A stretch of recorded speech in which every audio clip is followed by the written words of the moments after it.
আমরা আসলে তৃতীয় দিনের মতো ট্রেনিং শেষ করলাম। আমার আজকের ট্রেনিং সেশনে আমাদের উদ্দেশ্য ছিল আগামীকালকে আমরা একটা ম্যাচ খেলবো, ইন্ডিয়ার এগেনস্টে প্রিপারেশন ম্যাচ। সো ওই ম্যাচে আমাদের প্লেয়িং স্টাইল নিয়ে আমরা কাজ করেছি, বা ইন্ডিভিজুয়াল রোল অ্যান্ড রেসপন্সিবিলিটি কার কী এগুলো বোঝানোর চেষ্টা করেছি।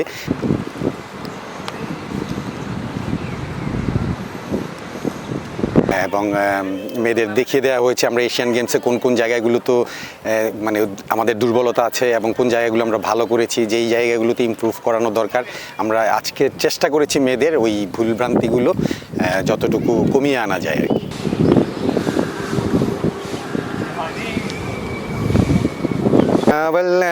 মেয়েরা আলহামদুলিল্লাহ ভালো আছে, দু একজনের একটু ছোটোখাটো সমস্যা ছাড়া মেয়েরাও মানিয়ে নিচ্ছে আস্তে আস্তে। আসলে প্রচণ্ড গরম এখানে, তো আমাদের জন্য একটু কষ্টই হয়ে যাচ্ছে, কিন্তু মেয়েরা ধীরে ধীরে মানিয়ে নিচ্ছে। আমি আশা করি আগামী সামনে যেই 6-7টা দিন আমাদের হাতে আছে আমরা এর মধ্যে সাথে ভালোভাবে মানিয়ে নিতে পারবো ইনশাল্লাহ।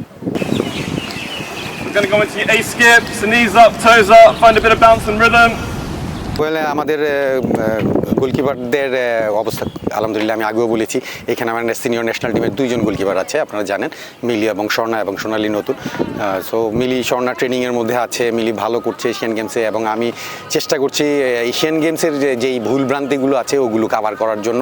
এবং মিলিকে নিয়ে আমি প্রতিনিয়ত আমরা ভিডিও সেশন করছি, মাঠে কাজ করছি, ওর যেই ল্যাকিংসগুলো আছে ওগুলো ওকে দেখানো এবং কী করলে ও ভালো করবে ওগুলো নিয়ে কাজ করছি।